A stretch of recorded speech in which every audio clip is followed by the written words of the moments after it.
Assalamualaikum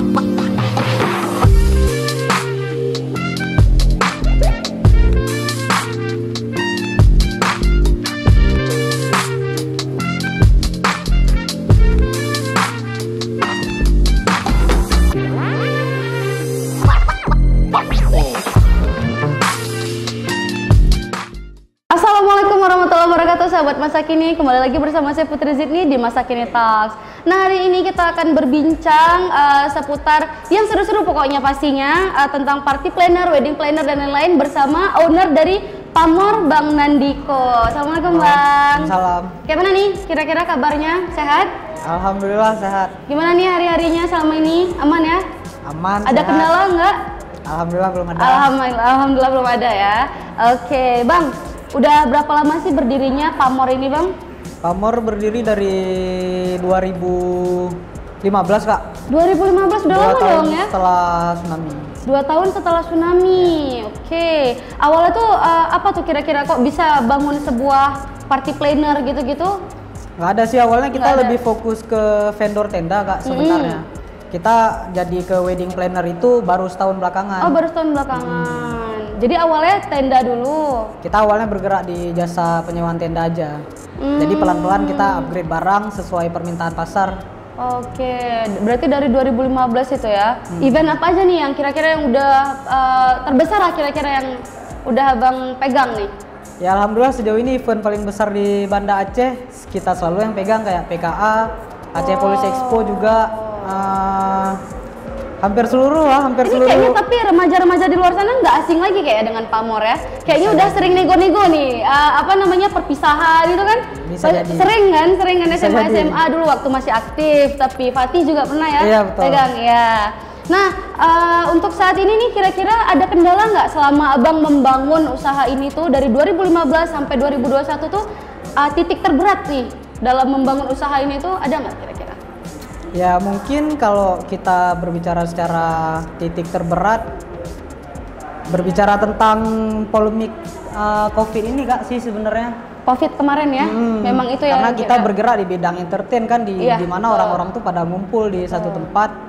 Dan semenjak adanya COVID, teman-teman juga pada tahu sendiri lah, kalau keramaian itu nggak dibolehin, Iya. kita ngumpul juga nggak boleh, apa-apa juga nggak boleh. Sementara kita bergerak di bidang jasa itu ya merasa sulit lah. Kira-kira efeknya apa tuh? Ada yang kan ada yang di PHK gitu-gitu kalau Mungkin alhamdulillah kita beberapa orang yang karyawan yang setelah di PHK kita bisa tarik kembali setelah beberapa bulan belakangan ini udah boleh event dan udah boleh wedding gede. Jadi kita karyawan-karyawan yang udah kita rumahkan kita tarik kembali. Oke. Nah, untuk saat ini nih apa sih yang Pamor tawarkan? Jasa apa ini sekarang yang Pamor tawarkan? Apa aja kira-kira? Ya kalau kita bergerak di bidang jasa itu jasa event, wedding, pameran, dan apapun kebutuhan orang lah. Apapun yang itu ya, sebenarnya semuanya tentang ada entertain ya? lah. Pokoknya semua ada gitu ya. Jadi kalau misalkan sahabat Masa Kini penasaran pengen lihat misalnya kemana nih kira-kira kontaknya? Boleh, mungkin bisa cek portofolio kita di Instagram Pamor Party. Pamor Party. Ada yang lain? Mungkin baru itu aja, Kak. Mungkin baru itu aja. Ada kontak personnya di situ ya? Ada. Ada kontak personnya. Nah, ini dengar-dengar nih Bang, Abang memperkerjakan orang-orang yang disabilitas ya? Iya, betul. Oke, kenapa tuh kira-kira Bang? Kok Abang bisa berpikiran memperkerjakan orang disabilitas? Awalnya sih sebenarnya nggak ada rencana yang pasti untuk mempekerjakan mereka. Cuman di saat di awal-awal saya membangun karir di wedding, ada satu orang kerja saya yang memang punya teman dan dia itu bisu. Dan satu orang teman bisu ini ikut sama kita kerja. Yang walaupun sebenarnya saya nggak bisa berbahasa isyarat seperti mereka, tapi saya mempekerjakan translator untuk orang bisu. Memang kok sudah dipekerjakan translator untuk Ya, itu betul, gitu? ya. Wow, keren-keren. Jadi penasaran nih Putri nih, kan kalau misalkan udah pasti ya karena disabilitas kan mereka berbeda nih dari kita yang normal gitu ya. Kendala terberatnya apa nih ketika mereka melakukan pekerjaan tuh? Sebenarnya kalau dari saya nilai, mereka tuh sama aja sama kita. Sama. Cuman bedanya ya mereka nggak nggak bisa bicara. Nggak bisa bicara gitu. Ya walaupun begitu, yang saya butuhkan itu bukan mereka yang berbicara, tapi mereka yang memang berskill, mereka bekerja, mereka kerjanya gitu keras, ya. giat gitu. Oke. Nah, untuk selama ini event-event selama pandemi ini gimana nih Bang? Aman atau?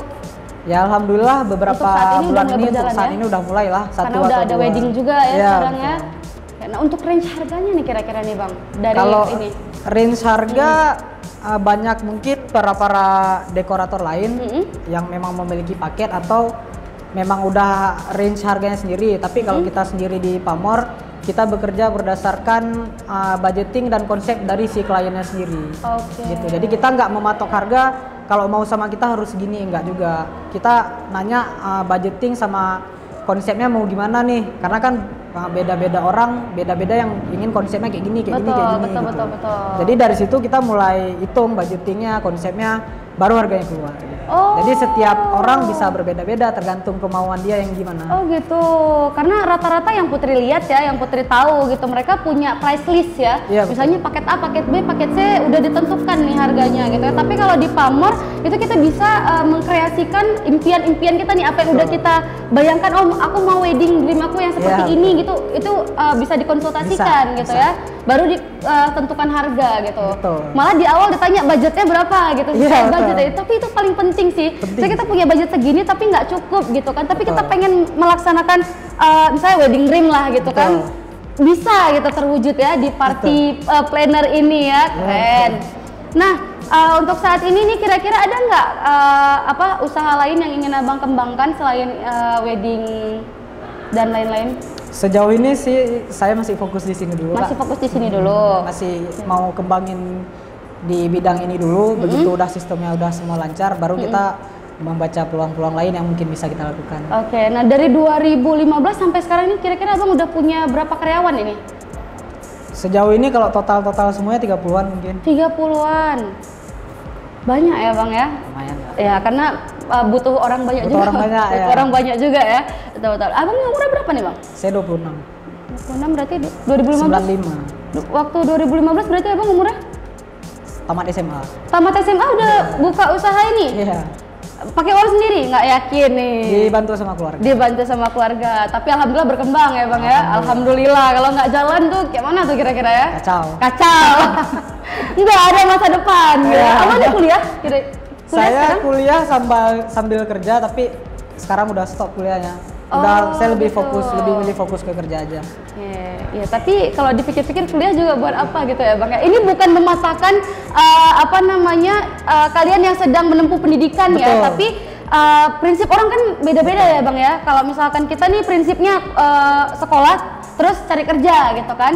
Kalau Abang ini kerjaan udah ada gitu, terus sekolah ngapain lagi gitu kan? Sebenarnya pendidikan juga nggak penting. Iya, penting. Kita nggak bilang nggak penting, pendidikan itu penting. Cuman kan masa depannya masing-masing udah diatur gitu kan. Kita udah menentukan konsep hidup kita masing-masing gitu. Jadi ya tergantung pilihan lah gitu. Tapi plus minusnya ada juga ya Bang ya? Ya ada juga lah.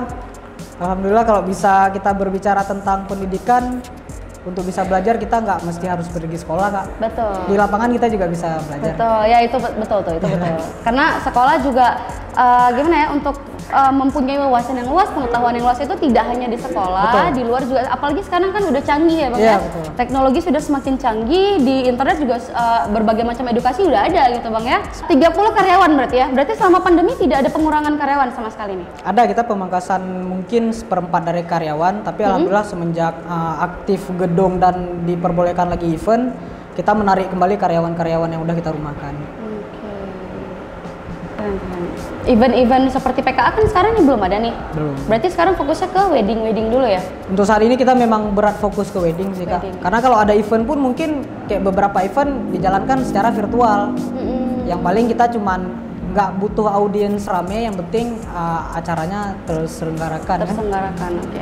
Nah untuk lokasi kantornya sendiri nih di mana nih Bang? Untuk kantor kita di Kampung Mulia, Jalan Tano Abe nomor 22. Kampung Mulia, Jalan Tano Abe nomor 22. Oke. Kalau misalkan kalian selain bisa dihubungi di Instagram tadi, mau datang langsung juga bisa, ya Bang ya?